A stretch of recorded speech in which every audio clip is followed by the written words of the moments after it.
এই বেজি, আমাদেরকে সাইডটা ভাত খাওয়াইবেন? আমার একটা ইউটিউব চ্যানেল আছে, আমি সব জায়গায় ব্লগ করি। ওই কাবাব এক্সপ্রেসে আসছি ব্লগ করার জন্য, তো ভাবলাম আপনাদেরকে একটু দেখে যাই। ভাই ও বোনেরা, আসসালামু আলাইকুম। আজ ভিডিও করতে করতে এমন একটা পরিবারের সন্ধান পেলাম যারা রাস্তার পাশে ছাউনি দিয়ে বসবাস করছে।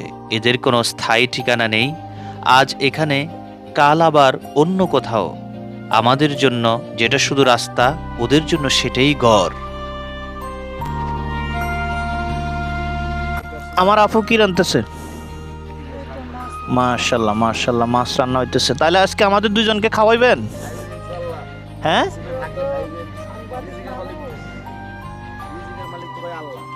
আচ্ছা আচ্ছা। এই মানুষগুলার জীবন যাপন সত্যি আমাকে বিস্মিত করেছে। এদের চোখে আমি ক্ষুধা দেখিনি, এদের চোখে আমি কোনো স্বপ্ন দেখিনি, কিন্তু দেখেছি অনিশ্চয়তার এক ভবিষ্যৎ। আসবো? আচ্ছা আচ্ছা আচ্ছা। ভাই কেমন আছেন? জি আলহামদুলিল্লাহ। কষ্ট হয় না থাকেন যে? কষ্ট হয় না? মানে আপনাদের মূল পেশা আমি তো ব্লগ করি, তো আমার একটা ইউটিউব চ্যানেল আছে, আমি সব জায়গায় ব্লগ করি। ওই কাবাব এক্সপ্রেসে আসছি ব্লগ করার জন্য, তো ভাবলাম আপনাদেরকে একটু দেখে যাই। তো আপনারা নাকি এখানে 10-12 জন আছেন, আপনাদের সাথে একবেলা খেতে চাই। আপনারা মুসলিম না? তো গরু গোশত খাইতে পারবেন।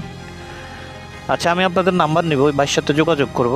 এখানেই রান্নাবান্না হবে, এখানেই সবাই মিলে। আমরা আছি 2 জন, আপনারা 12 জন, মোট 15 জন মানুষের একটা অ্যারেঞ্জ আমি করব শীঘ্রই। কথা বলছেন? আমি ওই ব্লগের পাশাপাশি কিছু মানবিক কাজে অংশগ্রহণ করি আর কি। কথা বলছেন? আপনারা আমার চাইলে পেজে অ্যাক্টিভ হতে পারেন, দেখতে পারেন।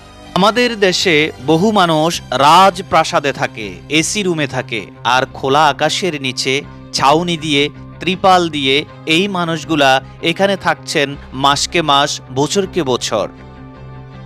প্রিয় বন্ধুরা, আমাদের এই ভিডিও শুধুমাত্র কেবল আপনাদেরকে দেখানোর জন্য নয়, এটি হচ্ছে আপনাদের একটি ভাবার জন্য, চিন্তা করার জন্য, যে মানুষ কিভাবে বসবাস করছে একটি গণতান্ত্রিক রাষ্ট্রে। এই মানুষগুলার কি চাইলে সরকার কি কোনো ব্যবস্থা করতে পারে না? তাদের যে অনিশ্চিত জীবন, অনিশ্চিত ভবিষ্যৎ, সেটার জন্য দায়ী কাদেরকে মনে করছেন আপনারা?